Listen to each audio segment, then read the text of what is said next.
In 1964, a handful of South African expatriates in London made use of the latest technology available to them at the time and started projecting a huge portrait of Nelson Mandela on the outside walls of Africa House, which is the South African consulate in Trafalgar Square, a very central location in London. They did that they were like amazed. They were so impressed at what they could do with technology. It's like, we are projecting a huge portrait of Mandela on Africa House. And they did that to inform and remind the world that Mandela, the young anti-apartheid activist, had been imprisoned and that he would not be forgotten. These South Africans knew the power of what they were doing. The worldwide dissemination of information that is embarrassing to governments or even incriminating to governments has always been one of the most powerful tools available to the subjects of empire, which is why official censorship in the form of lies, propaganda, or media blackouts is so rampant everywhere. From China, and we talk about it a lot about China, from China there's a crackdown on Google, to the US, where we don't count the casualties of the Iraq War, to Israel, where for decades now, Israel has attempted to very strictly control what news comes out and what news is not fit to print. Governments are very actively engaged in censorship.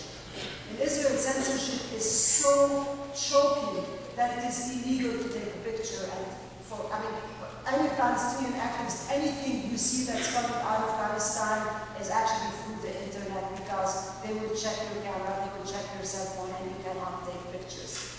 But it's coming out, and it's coming out through the latest technology.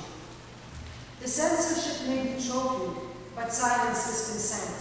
Silence is death. And we do not consent, and we are not ready to curl up and die.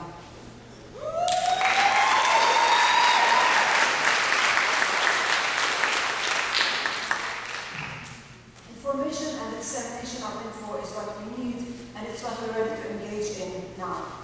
So I want to emphasize the parallels very briefly between South Africa and Palestine, because both countries have been subjected to apartheid regimes, and because the Palestinian people, inspired by the victory of the South African people, has issued a call for BDS, by which I mean boycott, divest, and sanctions, a call for BDS against apartheid Israel.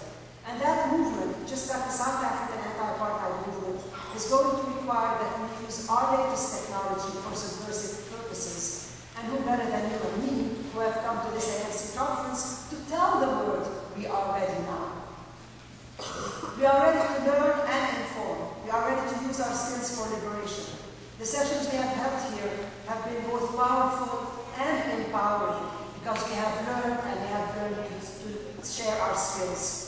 We have been educated about the reality of settler colonialism and apartheid in Palestine. We have also come up with responses and actions against that reality.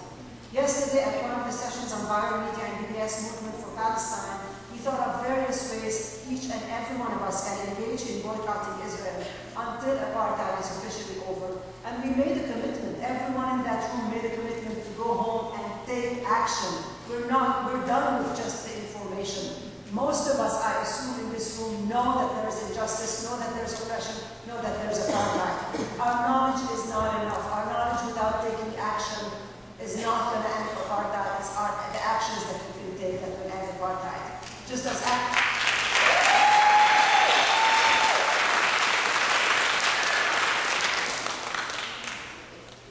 the BDS movement is what put an end to official apartheid in South Africa, and boycott, divest, and sanctions can and will put an end to apartheid in Israel, and the sooner the better.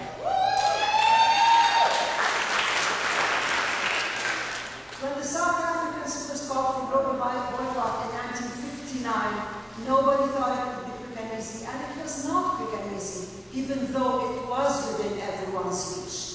It was within everyone's reach because the actions were very, very easy. It was basically, as Julius Nyerere said, in 1959, and the law did come out in 1959, even though we think of the boycott, the divest, and sanctions as a movement of the 80s, the law was first issued in 59. And at the time, the people said, we are not asking you for anything special. We are just asking you to withdraw your support from apartheid by not buying South African goods. When the Palestinians issued the call for a boycott of Israeli we did not think it would be quick and easy either, and it has not been quick and easy. But here we are in 2009, and the response is finally tangible.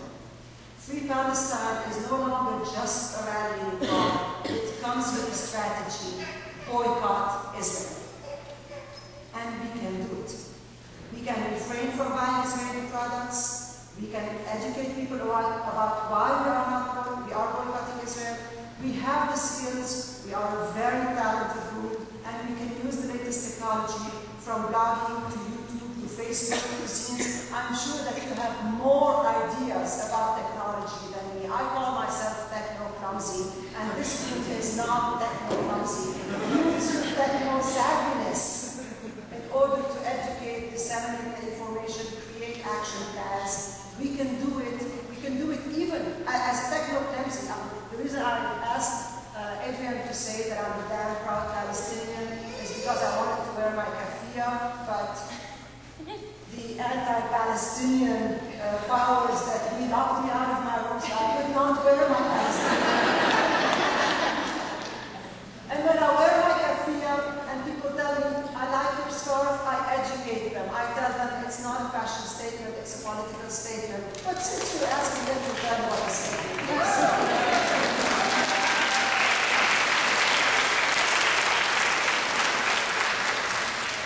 So we are ready now, and that's good because it's not 1 minute too soon. Apartheid in the secular colonial state that is Israel has been going on for decades, and we now have the means to inform the world about the reality, and we have the means, and we are ready to take action against racism, action to end racism, action to end colonialism and genocide. Free Palestine comes with a call for action: boycott Israeli apartheid. We have the means, it's within our reach. Are we